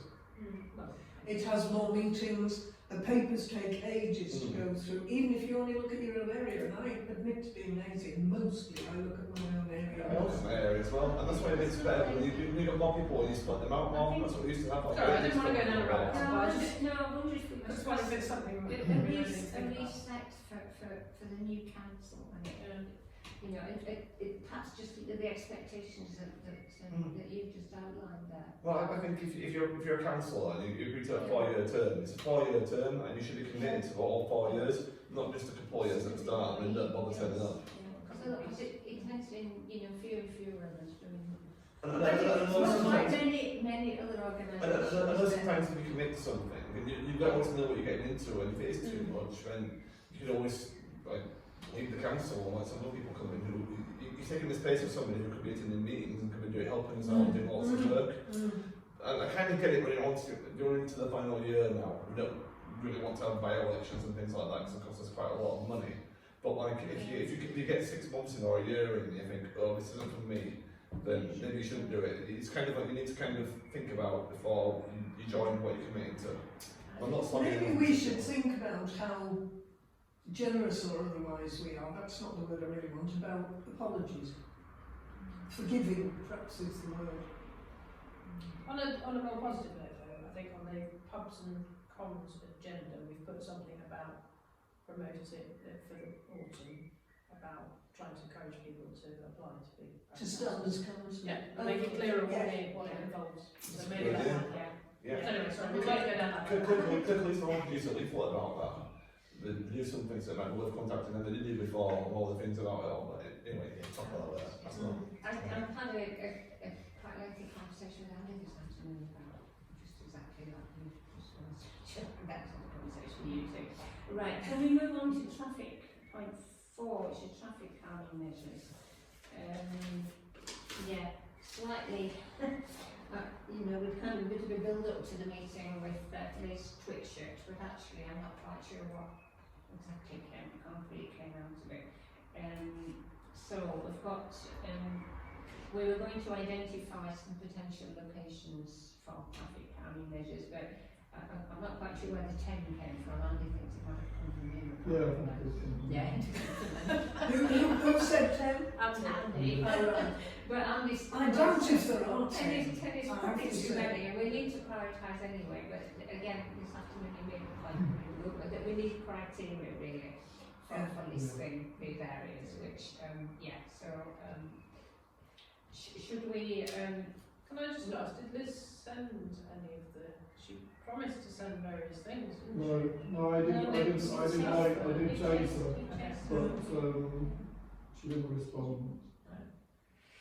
I was going to say, I've been down to Cardiff a couple of times recently, and once you get into Cardiff, like the area where I go to me where my brother lives, it's 20 miles an hour zone on all the roads there. It's a bit weird, but it's like they're doing a big trial in the area there at the moment. It's quite interesting to see what they're doing in some of these places. I think companies are a bit behind with it. There's a few areas where they're doing it, but like maybe we could suggest to them that they use parts of the Home Valley as part of a big trial. I know they're talking about doing it in the centre as part of the plans of what they're going to do, but They're not interested. they're not I interested. did see somebody talking about the 20-mile-per-hour zones in Wales. What they were saying there was that, in contradiction to what Liz Twitchett was saying, that they aren't naturally 20-mile-per-hour zones. No. They're 40 miles per hour that have cut to 20, and people are just going 40 because they don't feel natural. And I think Liz Twitchett, for all the inaction that Kirklees' position sort of dictates, it was about natural 20-mile-per-hour zones, i.e. where people are going under 30 already. She was saying, she and the police feel that won't impose 20 unless it's already around 23. More or less. That wasn't her precise phraseology, but that was pretty much. The police won't enforce it if it's an unnatural. I must admit, right, it's a bit weird. You get off the M4 where you've been driving about, once you're young, you're driving 6-7 miles an hour, you're driving about 50 miles an hour because it's really busy, and then you come off and you take 20 miles an hour, and it's like, alright, this does feel really slow. Yeah. And some of the roads, you can maybe have them as 30s, but like the main roads from as 30s, but the side roads from as 20s. There's still a trial, so it's still quite interesting, but most people were doing it, and it does become natural to you, I imagine, once you get a speeding ticket or two. So there's that's a bit of a cop-out, I think. It's like they don't want to spend the money on doing this. A bit of a cop-out. The other thing was, they'd had some huge survey done, and they do have some quite urgent areas that need reducing to like 30 even, that are near school. They've got schools with traffic going past them, that they kind of prioritise above 20 zones. And the other thing she was saying, Tom, was essentially that they're only prioritising where injuries take place, Yes. where accidents happen, not just accidents, but accidents where people are injured. To be fair to her, it's only very recently that accidents without injury have been recorded. That's what they've always said to us about speed cameras. When there's a speed camera, it's where there's been a fatality in the past, and that's why they put them in there, because there's been an accident that's killed somebody and they don't want it to happen again. But it's not very preemptive, if you ask me. Like, it's very reactive, isn't it? That's the word. They're reacting to something happening there. But I kind of get it, but it's. I'm half sympathetic to. They can't be expected to know about near misses. You know, and when it comes to the 17 houses around the crossroads, they often have a very biased view about the near misses. They may be reasonable or they may be a bit unreasonable. And it's very difficult to make judgments before there are accidents, but equally, we don't want to wait for accidents to be I think in the end though, it's only if there's the political will that Kirk Leeds will get to adopt. All residential areas should be 20 miles an hour, like Colton. So it's about us just finding, well, where is it in our valley that we think is an important place to do. I mean, I personally, I would suggest somewhere like Waldale is a good place to start. Waldale did get mentioned on Facebook, interestingly, last week. The main road by the high school, like the whole zone kind of bit. Or No, the No, middle of the village, or. you don't need to do Station Road as 20 miles an hour. So the middle of Waldale. People, you can't try 20 miles an hour through that. I think somewhere like Hinchcliffe Mill needs it more urgently. I agree with Pat. I was thinking What, the main road? Yes, No, but that's the point. They won't place things like but that. that doesn't make stop sense. us lobbying. I've done it in England. I mean, we have had deaths on Hinchcliffe Mill recently, haven't we? Yeah, but we don't know the reason for that, whether it was a health. What, somebody just had a heart attack in front of the car? Well, I mean, I haven't heard, but certainly that's been discussed that that was the case. I'm not saying that's definitely the case, but it has been mentioned So, that that's the case. to make progress on this, I suggest that we all think about I'll collate it, think about criteria and the areas that you feel ought to be prioritised, and then we can make a decision at the next meeting as to which ones.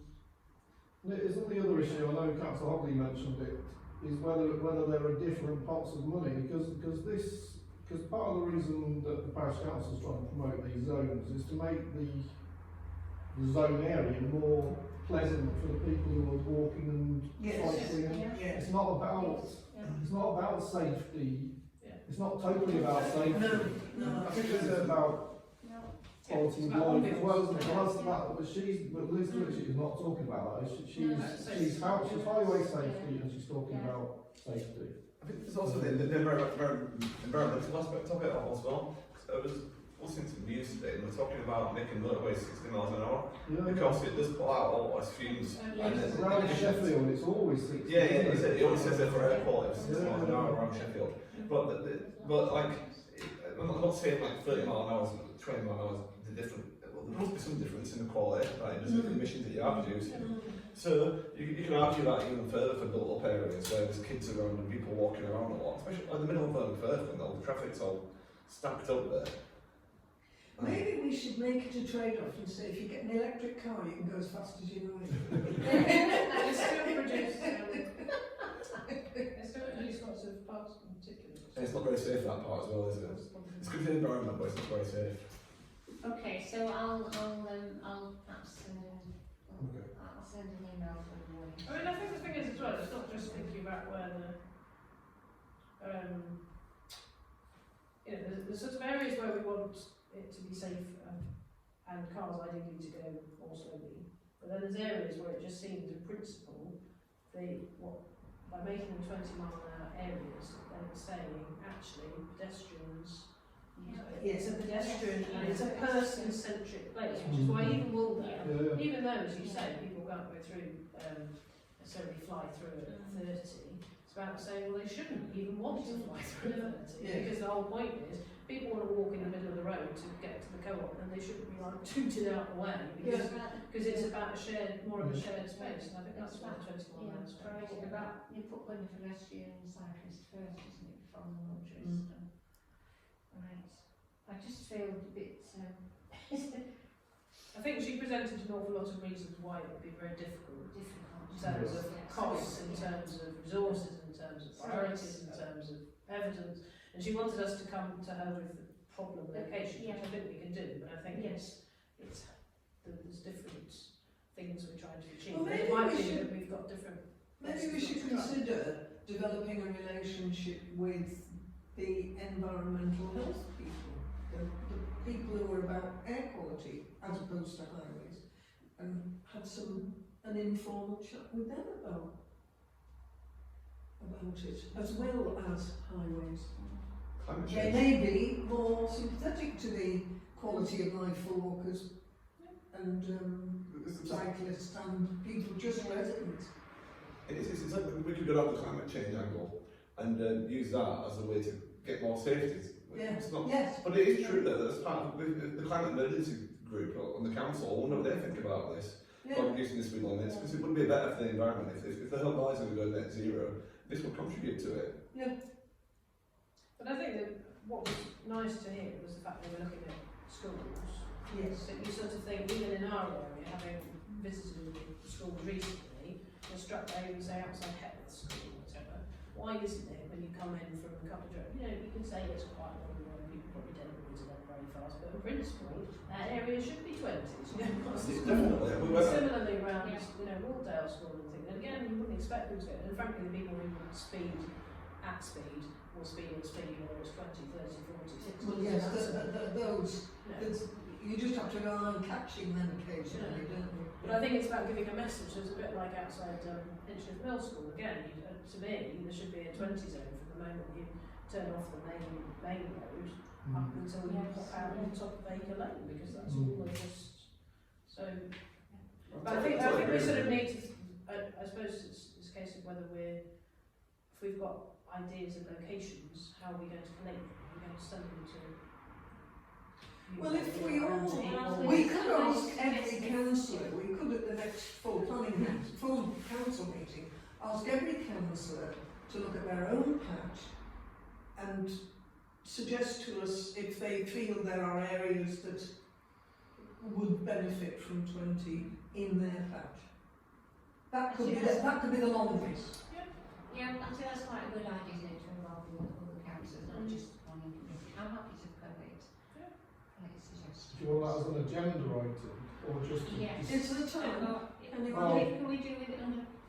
I mean, she is writing next It might be a bit week late now. to speak. Might be too late. What are we allowed to do as any other business under? You can't Right. do Well, that. There's no such thing. There's no such thing.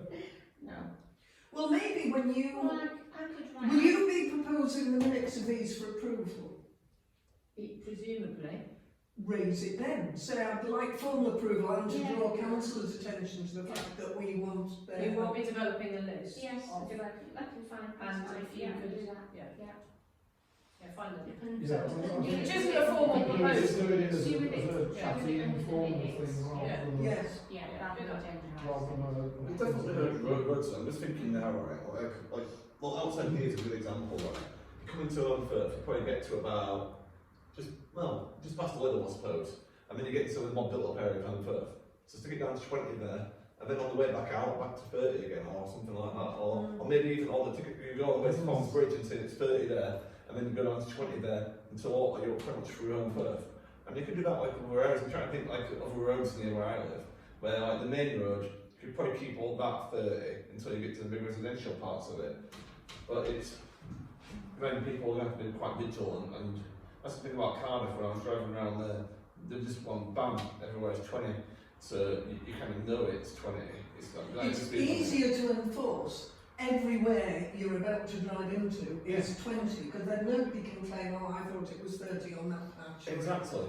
And, But like, I can understand the need when you've got like on a big wide road there, and you're doing 20 miles an hour, and it's feels a bit slow. But I think maybe it's the way that we need to change people's mindsets about it. But curb policing, there's going to be big things happening with this over the next 10 years. well, I I think. think of council estates in Leeds that have got quite wide almost dual carriageways through them, but they still need to be slow, because the houses are full of children and people playing football and, you know, all that Like stuff. that in Sheffield, there's lots of 20 miles an hour, so the road's quite wide.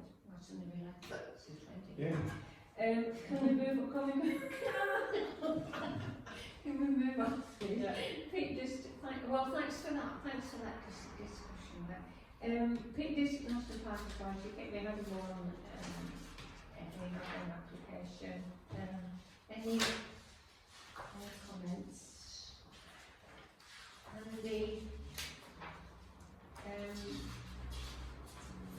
yeah, I think Andy did respond. He supported the extensions, but not the garden room, which was my view actually.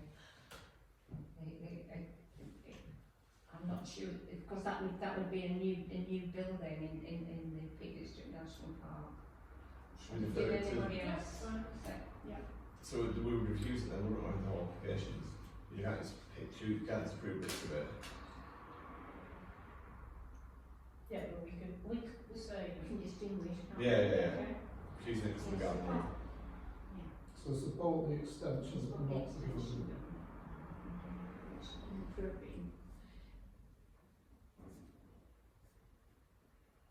I always think it's funny every time I see the address for a Peak District application, I think, oh, is it the same property again? Because they're all the village. And I go, oh no, it's different.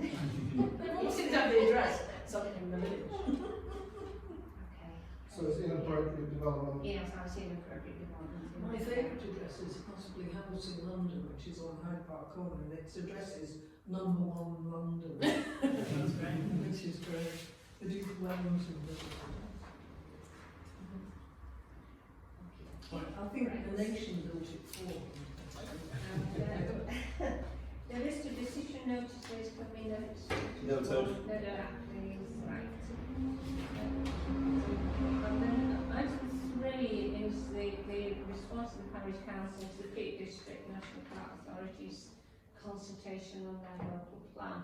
Very helpfully, the Peak District National Park have produced a Word version, and I think we decided at the last meeting that perhaps a few of us would get together and work through this. So, happy to do that. Happy to, I think Andy would certainly want to be, and I'd also want to involve the councillors Bellamy as well. Yeah. Does anybody else want to let us get on with it? Thank you. Right, so I'll start out the meeting. I thought the Peak Park Parish's forum comments were. The Peak Park Authority. Yes. It's hard to say. It's really mad, isn't it? Peak Park Parish's forum. Were they pickling peppers? Yes, So they they were. work, so yes. So obviously that will, we need to put that in their comments. I thought it was quite interesting because they were very, you might wish to consider this strong viewpoint that we Yes. have. Nudge. Yes. I thought it was a little bit leaders in it, I thought their comments. Yeah. And they're very careful that it, it's governments, yeah. I thought that was really helpful. We don't have to agree with them. No, but they're very clear what their views It's very clear were. what their views Without were. implying We that did they were. Trevor was at that meeting, anyway, from who knows. Yeah, so I should do that. Right. I think he's on them. I think he's on the motion. Yes, I think he is. Yeah, so he should have been there, shouldn't he? He's probably. Okay, so we need to note that the comments from the were both. Yeah, those documents. Planning board. So this consultation closes on the 3rd of August. It's possible to download the consultation document when I did it when I did it today. It's quite easy, but it is interesting. I mean, given what we've often said before about the variability of the planning applications in a number of documents, you can get varied enormously, doesn't it? And yet it's very clearly laid out in what's required naturally and what's very easy. And I think that Tim probably has a point really, because I'm pretty sure that all of the applications we get from conservation areas, they don't necessarily have an access and heritage statement. I think some of them occasionally miss. So expect, again, it's how to progress this. I'm not clear whether, because I expected to open this document and see that there was a list of what you need now and then there was a change to what you need in the future, but I couldn't, unless I didn't read it properly, I wasn't quite clear what the difference was. Or whether it's just, this is the first time there's been a validation requirements document. That's, I guess, what I know. Having only, I sort of skimmed it and thought, well, I don't know what you have to provide now, so I don't know, is this vastly more onerous or is it simpler? I don't know. So, I don't know if you... Well, I think... Because it's fine, it's useful. It's a requirement from central government, wasn't it, that this should be reviewed, I think. So But I wasn't sure if I'm not sure if I'm fundamentally not changed. I haven't looked carefully enough really to start that. But if people have got ideas, then let me have them. Yeah. And I'll pull them together. Okay. I suppose is there anything we need to cross-refer with what we asked for in the neighbourhood development plan? That would be a good idea. I was just thinking where we asked for Yeah. a state, Yes, well, our statement on environmental. And I think we ought to, we ought to add the mitigation statement in each. That's in one thing. So that we can have that. Yeah.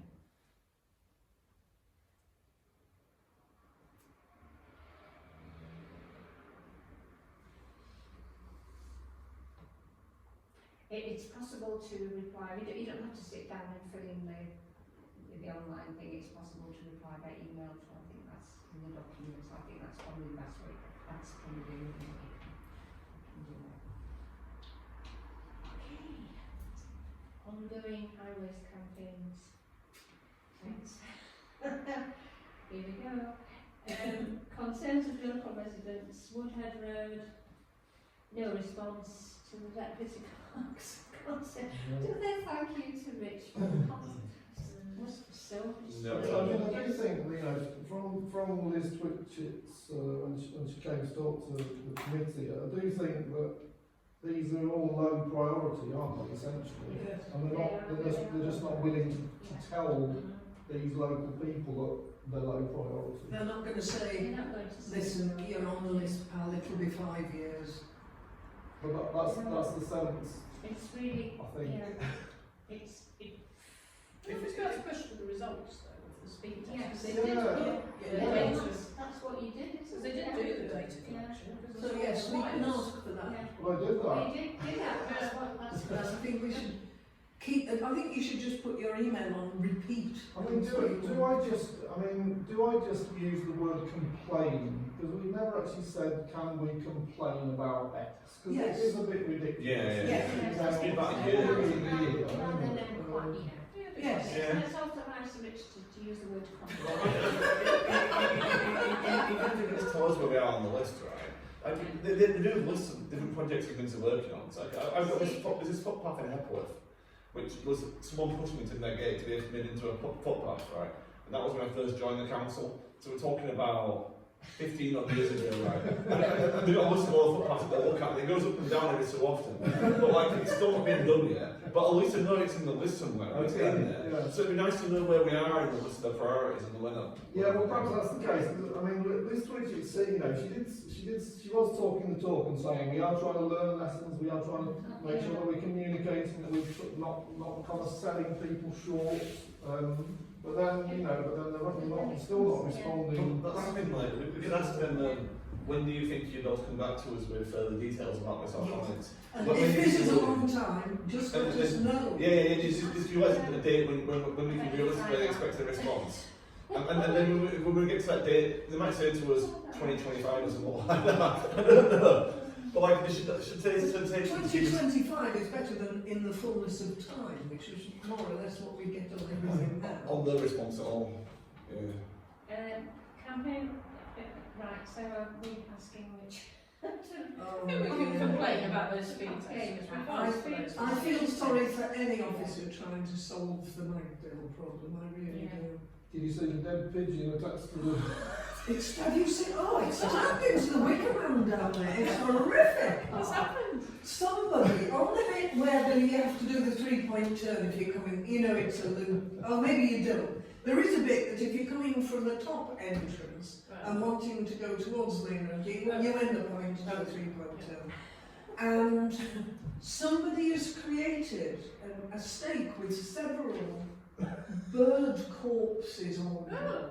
Now I think the first one that have been killed by van, they claim, I don't see how they can conceivably tell it, that have been killed by vehicles.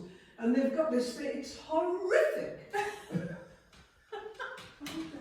It's really horrible, and there are as many complaints to it because it's moved on to the Homley Facebook page. It's moved beyond just the campaign for Save the Magdale page onto the Homley one, and on the Homley one there are more negative responses. The people in Magdale who are clearly becoming quite bad. Sorry. Please can you delete that? You know, don't seem to mind it, but the people of Homley are kind of, what? And somebody said I walked past there with my little girl the other day and she burst into tears. It is horrible. It is really, really. I think it's gone now. They took it down, didn't they? I don't know. I haven't been past to look. I'm not sure it's safe to venture into. I don't think it was in a vehicle. Like the Bronx. It probably wasn't authorised by the campaign for Save the Magdale, wasn't it? I don't think. They probably disassociate themselves from this. No, I think it is. I think it is them. Yeah, I think it is them. Well, to be honest, according to Sean, there is one member of the campaign for a Safer Magdale who's a bit of a green inker.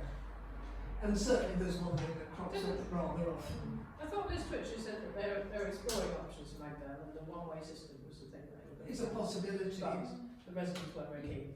No, So I think that currently we're looking at it. but I mean, as far as I can see, looking at it, one-way system is the only realistic option.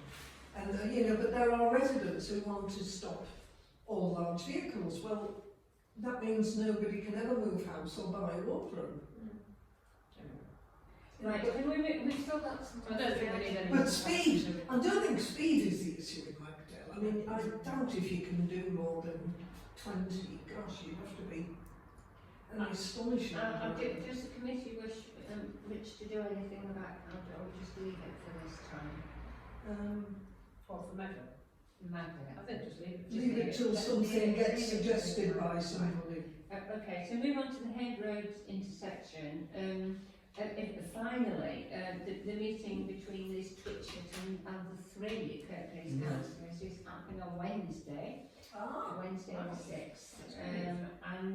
There's been a nasty accident on there, and I got a very upset email from a resident where a car had spun out speeding towards the bottom, quite near the Rugby Club, just it lost control, spun several times and crashed into her gate and it sheared off stone. Literally, he would have been killed if they'd been in the front. So, no, well, I'm not sure about the driver. I don't know, but nobody else was there. Yes. So I wrote to the three councillors, I wrote to the councillors and to Ms. Twitchett, saying please could we consider extending the lowered speed limit, which was I think to be 40 rather than 30 because the existing speed as far down as the existing 30 miles per hour, which is just a bit down from the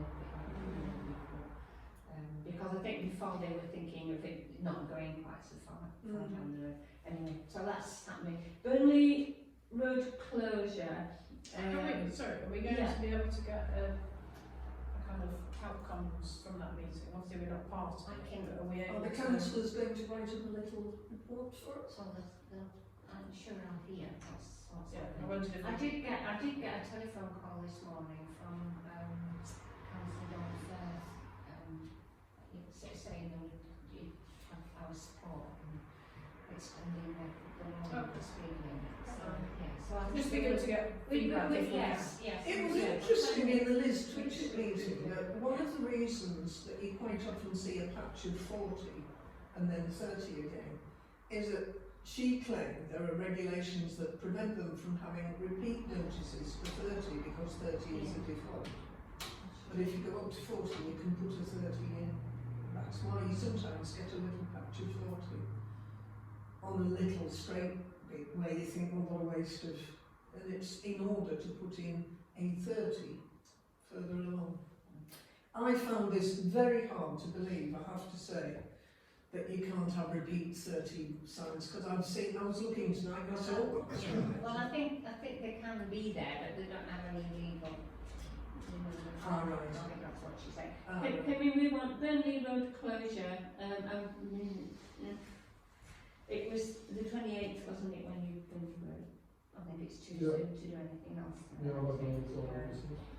About Ramsden Road, Andy has picked up, perhaps the rest of us did, is that there's a traffic restriction order in August to allow Yorkshire Water to do some work to Yeatone, work at Yeatone, and it's suggesting that would be a good time to install the gates. And he is going to write again at that point, he's going to write to them again. Good idea. Can we authorise him to complain? Oh, he could do. Yes. I don't think we need to authorize them to I complain. think We that will is do. probably. I was just thinking, can I just say, can I compliment the Deputy Clerk on the wording of his As a email? the continued utter disappointment. I love that phrase. Yes. I think next time it can be complain.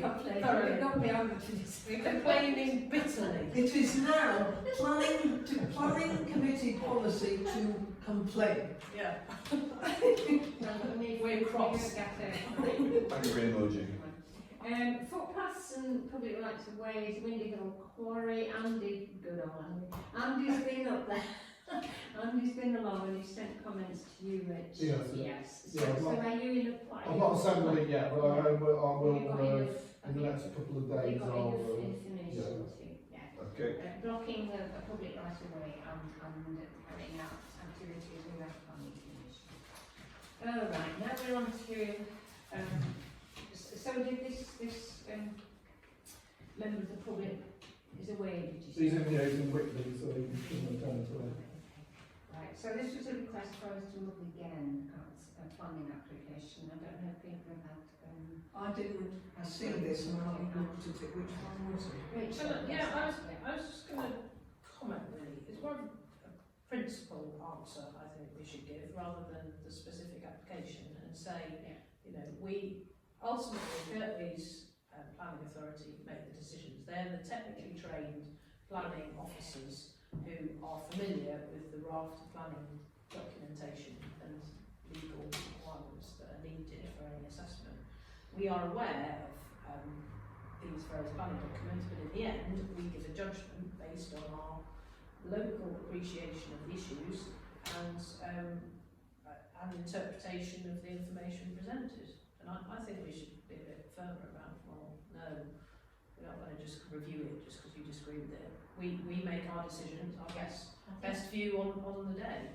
And I don't want us to go, I didn't look in great detail at what, I mean, I don't know what bit I'm concerned about. Well, I would agree with that, Rachel. I mean, I think we've kind of, I thought we've got into the habit of looking at things again and changing that, and I think we should stick with that. Yeah, and citizens to contact them. Unless somebody is providing information we were unaware of Well, previously. when I looked at when there was more technical information which I don't think is available to, which was provided by I think it's been one person putting in before neighbour comments, and there's things about the things that we would not It was know. 45-degree angles and stuff, wasn't it? Yeah. No, there were other things. There's things like the drain being shown only on the maps, and something else about the extension is so long it's got to be stabilised with ground, which had to be stabilised. But we didn't know, and so we didn't have information. So I would agree that we respond to the residents saying that we made a decision in good faith on the information we were given at the time. Yeah. and that we are not Yeah. we're not technical experts, and we didn't have that information. It was only in his complaint that he put his house on there, so he could draw the 45-degree lines. And I think that's the And I think stressing the fact we Yeah. are, we just provide our comments. Yeah, well, basically, we're not, because we're not actually statutory consultee either. No. Well, I thought we were obliged to consult us, but not necessarily to take any notice of what we say. We're not officially a statutory consultee. Oh, absolutely. No, we have to. And you were pleased to know that that was Anthony as well, was that we don't change our comments, comments, and that Kirklees House is now aware of these issues, so, okay, so in general, that's fine to get that into a routine response. Okay, right, publicising the work of Conway Parish Council. Is there anything? I think we will be once we I think talk about 20 miles an hour. yeah, Yeah. and maybe Yes. maybe the next conservation area as well, once we get Yeah. Well, should we mention King's Mill? Lord's Not Mill. Lord's Mill. Sorry, I've promoted him. Not more. There's not much we can say. Not much at the moment, so maybe later on. Maybe we could just have something like a member of the public expressed grave concern at the dilapidated state and worry that the parish council agreed to consult with Kirklees. I mean, just to make people aware of it. If she wants to get something like a petition or a local movement going, we can. I think we should probably leave it for now, because that's something more local to Homley. And if we do that, we might raise expectations when Yes, that's true. there's something. We should maybe contact Kirklees in the first place. See if Yeah. they And don't then- come back to us, yes. then we can play with them. Yeah. And then we get community uprising. Oh, I think that's it. Thank you. Thank you.